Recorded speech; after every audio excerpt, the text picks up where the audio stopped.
Welcome back to What Arty Noobs for General Disturbance. This is the 105 leFH18B2, the French Tier 5 Premium SPG we know and love as Fifi La Pew Pew. You might know it's a leFH or a leaf blower. This one is located on the west spawn of Studzianki under the command of Appa561 of OLIMP. And he's got 3 marks of excellence on the barrel. Yes, he's been busily playing, not sending in the replays as much as usual, but yes, he's now got his 3rd mark, and when he's off to test it and see if he's lost any of his skill, because he hasn't been playing for a while, or at least he hasn't been streaming for a while, because of course he was streaming on Twitch TV. Now it's a 105mm light field howitzer, and he's decided to stop just this side of this berm because it might actually provide him with some early shots on the enemy. Looking towards the enemy side of the factory at the moment. You never know, a light tank might decide to go straight up the centre of the map. And they frequently do. And then they frequently get shot at as well. We're perfectly safe here for the moment, so long as the enemy tank doesn't send any directly in this direction. But I suppose they won't, because of course there's the T-67 and the Super Hellcat and a Jackson just to the south. And if they did try to send them across the field, I think they would get wiped out very, very quickly. We're looking to the north, and we can see a Panzer IV Aslains H. And you may have noticed he's carrying nothing but heat in this battle. He's decided to play an entire battle with heat rounds. Now that might be slightly expensive because of course these rounds are about 4,000 credits each, I believe. But of course if he does hit the enemy, he's going to do 350 alpha from penetrating them, because the penetration is 104 millimeters on these rounds alone. That's a little more expensive than I would normally cater to, because of course each of these rounds, and we think we know one's in there, and he's just killed the enemy gorilla with 1 round. And so yes, I think that guy's learned his lesson. Be very, very careful about where you fire and move after you've fired it. Okay, we're lining up one of them, the Su-85, who moves.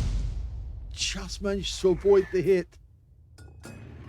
You can normally tell if somebody's firing heat at you because you hear a different whistle, different colour on the trail that it leaves, the smoke that it leaves. And of course when it hits the ground it makes a kind of fizzle noise, which is slightly different.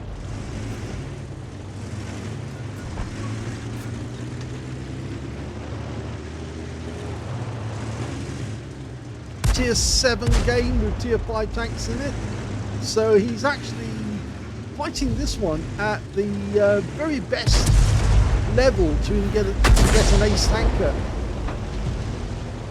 Of course, the more XP you can earn, the more damage you can do at this level, more chance of getting that ace, because you get 10% extra for every tier up you go. And of course he's 2 tiers up on the enemy if he hits the tier 7s. Going for the Panzer IV. Well, that one hit the rock, but if the next shell hits that Panzer IV, he's certainly going to feel it. No, that one didn't hit. You get a little telltale flame when it hits something, and he falls forward straight away. That guy is dodging the shells. Let it settle. That's it. Rounds out. And he's out the game. That's the 2nd kill. So you can see it's actually having an effect. Wolverine pulling back, and he's aiming. Oh, and he gets that one too. But only 326, which is a low roll. Now, it is an expensive way of playing the game, but it seems to be very effective. If it does hit something, it does a lot of damage. Now, we've done very well in the south, and our guys are starting to invade the enemy territory, going around to box the enemy in. We're trying to go for a challenger. He's moving very quickly. In fact, he changed course dramatically there, so I'm not sure this shell will hit. No. That Hellcat looks very inviting at the moment. Very low on hit points. This shell should go straight through him if it hits. Oh, he fired behind the guy, but the guy didn't back up enough. But he will now. we can see our guys bounce out. That landed right to the left of him. There you go. Oh, too far forward. This should be a kill shot if it hits. Oh, and it doesn't. Just missed out. We're 5 up on the enemy in this game. And that T-25-2 was not, it was not in a very good position. Yes, he got wiped out completely by our chopper, one of the new tanks. Well, there's still some enemy in the game, 6 of them. They've still got an Arty, an AMX-13AM. Now, he should be fairly visible by his tracer because, of course, he does have HE rounds. I might be interested in looking in the corner of the map to see if the tracer's coming right from the corner. If that guy knows that our guys are moving up, he'll make a run for it.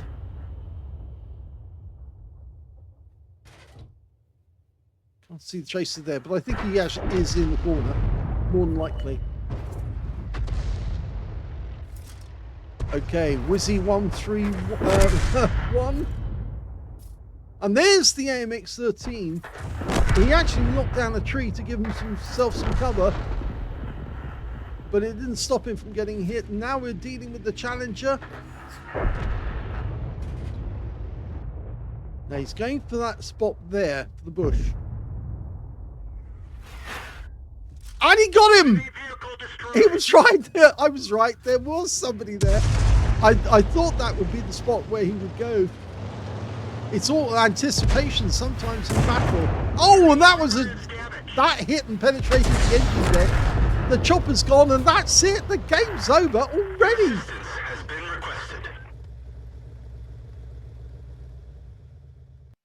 Here's the end of battle stats, and that was the third class tanker for Appa561 of OLIMP in the 105 leFH18B2 Fifi La Pew Pew. He managed to get a win 8 of 3,216 out of that game, as well as his third class. So no medals, unfortunately. The game was over far too quickly. I think his teammates were very good, and he was whacking those tanks with the heat rounds. But I think he's going to pay quite a high price when it comes to his ammunition at the end. So let's have a look at the team score. When it came to damage, he actually did very well. The highest damage was the chopper, who got 2,226, but it didn't pick up a high caliber because it wasn't 20% of the enemy hit pool. Second highest damage was the Super Hellcat on our team with 1,456, and the third highest damage went to the chopper on the enemy team, 1,313. We can see in fourth place, it is Appa561. He got 1,270 out of the game. When it came to kills, you can see he actually shared the top spot with the Su-85. They both got 3 kills apiece. In fact, he might have had more, but for the fact that Hellcat wasn't helping him when he was aiming it. The guy either stopped short or he moved about as we were aiming. 2 kills went to the chopper and the Super Hellcat and the M4A1 FL10, and also the chopper and the Challenger on the enemy team. And when it came to base XP, he's in third place again. So 958 to the chopper. Super Hellcat got 711. And then we've got Appa561 with 678 in third. So we've got fourth, first, and third on this game. He fired 18 rounds, got 5 direct hits on the enemy, 5 penetrating shots. Well, with those heat rounds, they're likely to go straight through if he even touched the vehicle. 1,270 hit points of damage, all of it at more than 300 meters. Damage 5 of the enemy, kill 3, and he actually suffered a loss of 67,952 credits from the game. His ammunition cost 72,000, very expensive.